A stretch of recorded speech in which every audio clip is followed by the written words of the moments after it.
जय श्री कृष्णा। राधे राधे। आप सभी को होली की हार्दिक शुभकामनाएं। होली रंगों का त्यौहार है। हंसी खुशी हम सब गले मिलकर होली का त्यौहार बनाते हैं।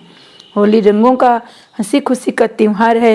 ये भारत का एक प्रमुख और प्रसिद्ध त्यौहार है जो आज विश्व भर में मनाया जाने लगा है। रंगों का त्यौहार कहा जाने वाला ये पर्व पारंपरिक रूप से 2 दिन से मनाया जाता है। ये प्रमुखता भारत और नेपाल में मनाया जाता है। ये त्यौहार कई अन्य देशों में जिनमें अल्पसंख्यक हिंदू लोग रहते हैं वहाँ भी धूमधाम के साथ ये त्यौहार मनाया जाता है। पहले दिन को होलिका जलाई जाती है जिसे होलिका दहन भी कहते हैं। दूसरे दिन जिसे प्रमुख दुलंडी, धूरंडी या धूली वंदन इसके नाम हैं, जो लोग एक दूसरे पर रंग और गुलाल इत्यादि फेंकते हैं।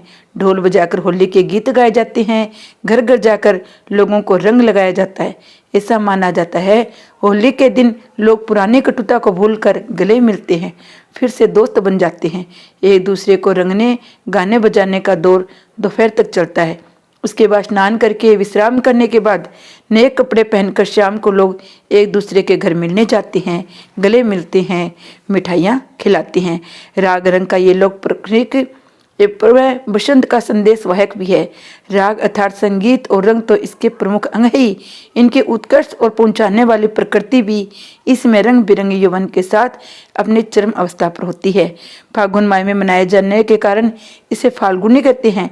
होली का त्यौहार बसंत पंचमी से ही प्रारंभ हो जाता है। उसी दिन पहली बार गुलाल उड़ाया जाता है। उसी दिन से फाग और धमार का गाना प्रारंभ हो जाता है। खेतों में सरसों खिल उठती है। बाग बगीचों में फूलों की आकर्षक छटा छा जाती है।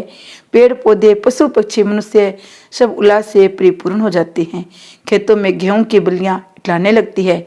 बच्चे बूढ़े सभी व्यक्ति सबको संकोच और रूढ़ियां भूलकर ढोलक, झांझ, मंजीरों की धुन के साथ नृत्य संगीत रंगों में डूब जाती हैं। चारों तरफ रंगों की फुहार फूट पड़ती है। गुंजिया होली का प्रमुख पकवान है जो कि मावा और मैदा से बनता है, मेवा से युक्त होती है। इस दिन कांजी के बड़े खाने व खिलाने का भी रिवाज है। नए कपड़े पहनकर होली की शाम को लोग एक दूसरे के घर होली मिलने जाते हैं, जहाँ उनका स्वागत गुंजिया, नमकीन व ठंडाई से किया जाता है।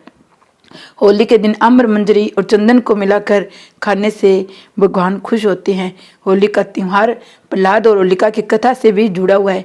विष्णु पुराण की एक कथा के अनुसार प्रहलाद के पिता असुरराज हिरण्यकश्यप ने तपस्या करके देवताओं से ये वरदान प्राप्त कर लिया कि वह न तो पृथ्वी पर मरेगा, न आकाश में, न दिन में मरेगा, न रात में, न घर में मरेगा, न बाहर, न अस्त्र से, न शस्त्र से, न मानव से मरेगा, न पशु से।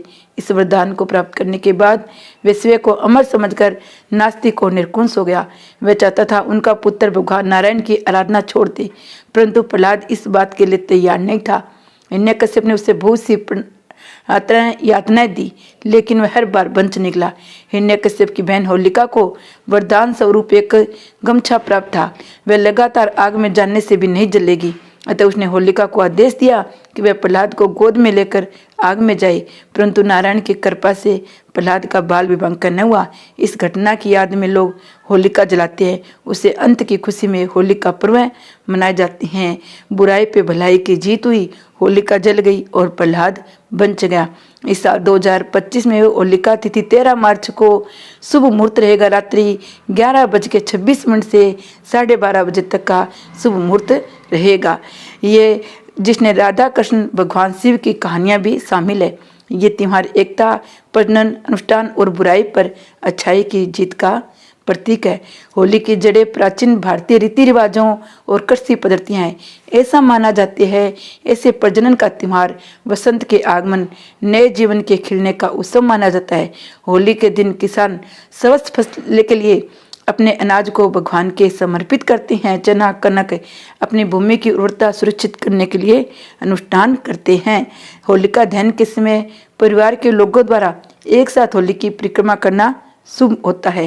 परिक्रमा लेते वक्त होलिका में चना, मटर, गेहूं, अनाज अवश्य डालें। इसे धन लाभ का अचूक उपाय समझा जाता है और ये शुभ होता है। माना है होली वाली रात पिंपल के पेड़ के नीचे घी का दीपक जलाकर पिंपल के पेड़ के साथ परिक्रमा लगाने से ऐसे घर में आ रही बाधाएं दूर होती है। होलिका दहन के अगले दिन सबसे पहले मंदिर जाकर देवी देवताओं को गुलाल चढ़ाना चाहिए। उसके बाद ही होली खेलना शुरू करें। होलिका के जलने के दौरान उसमें कपूर डालने से हमारे आसपास मौजूद हानिकारक कीटाणु नष्ट हो जाते हैं। होलिका दहन के समय सरसों के कुछ दाने होलिका को अर्पित करें और माँ लक्ष्मी को याद करें। ऐसा करने से घर में माँ लक्ष्मी की कृपा बनी रहती है। होलिका के पूजन करते समय अपना मुंह पूर्व या उत्तर की ओर करके बैठे। पूजन की थाली में रोली, पुष्प, माला, नारियल, कच्चा सूत, साबुत हल्दी, गुलाल, 5 तरह के नाज, गेहूं की बालियां और 1 लोटा जल लेकर जाना चाहिए। होलिका के चारों ओर सहपरिवार 7 परिक्रमा, 2 या 1 जितने हो उसके परिक्रमा कच्चा सूत लपेटना चाहिए। इसके पश्चात विधिवत तरीके से पूजन के बाद होलिका के जल को अर्घ्य दे। सूर्य के अस्त के बाद बदरा रहित काल में होलिका दहन किया जाता है।